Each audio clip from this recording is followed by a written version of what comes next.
Today's daily reading brings us to the book of Ezra. Now, before we get into the overview of chapters 1 and 2, I want to give you kind of a background so you understand where we're at this point in time with the history of the children of Israel.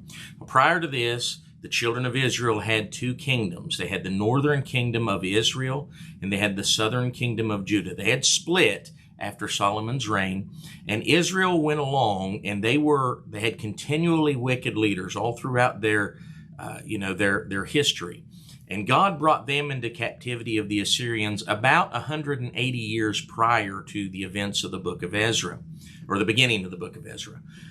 The kingdom of Judah they had good kings and they had bad kings, but mostly they were bad kings. And God allowed that kingdom to go a little further, but He brought them into captivity under the King Nebuchadnezzar about 45 years or so prior to, again, the beginning of the book of Ezra.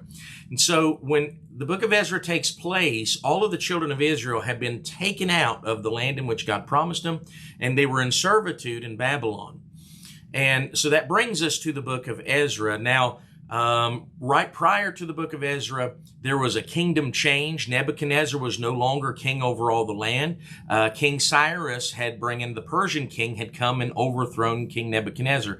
And so the children of Israel, instead of being in subjugation unto Nebuchadnezzar, they are now in subjugation under King Cyrus, which is a godly king, is what you'll see here in a little bit. So now that you know that, let me give you the overview of chapters 1 and 2. In chapter 1 of the book of Ezra, you have the edict that King Cyrus gives unto the children of Israel and said, man, you can go back and rebuild your house. We'll talk more about that in just a second. And then the latter part of chapter 1, it has simply an offering unto the house of God. Chapter 2, as you see, if you've read through there, it's names and names of people that had returned in that first wave going back unto Jerusalem. You have a list of all the children. Now, I'll give you this note.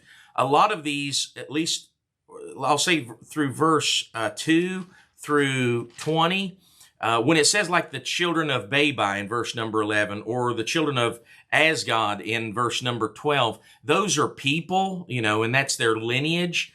But when you get down to, say, verse number 21, all the way down through 34, those are not descendants that it's being listed, but inhabitants of cities. So the children of Bethlehem, the town Bethlehem. So those are the inhabitants of the city that came back in 123. And so you have descendants that are listed, but you also have inhabitants of cities. And that's why some of those names are familiar, such as Ai and Bethel in verse number 28.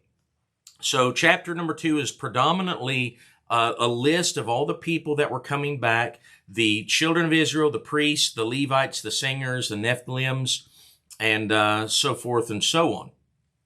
And then it ends up with another, speaking of another offering giving unto the house of God in verses 68 through 70.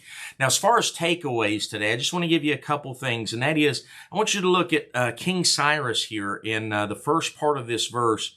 Verses 2 and 3. Thus saith Cyrus, king of Persia, the Lord God of heaven hath given me all the kingdoms of the earth, and he hath charged me to build him an house in Jerusalem, which is in Judah. Who is there among you of all his people? His God be with him, and let him go up to Jerusalem, which is in Judah, and build the house of the Lord God of Israel. And I love it says, he is the God which is in Jerusalem. And so we see, number one, King Cyrus, he recognized that the God of the Jews wasn't just a God, he was the God. And God had used a Gentile to build his house up there. It's really a wonderful picture that you see there.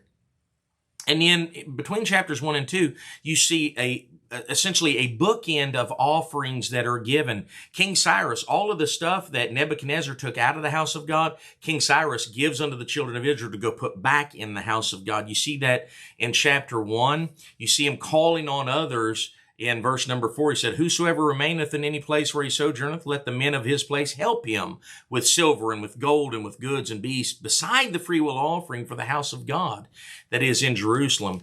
So you see that in chapter number 1, and then in the end of chapter number 2, take special note of verse number 69. It says, they gave after their ability unto the treasure of the work. And then it lists out what they gave. And I just want to challenge you with this. Listen, are you giving unto God what you are able to give? You know, a lot of people give unto the Lord, but they don't give to their ability.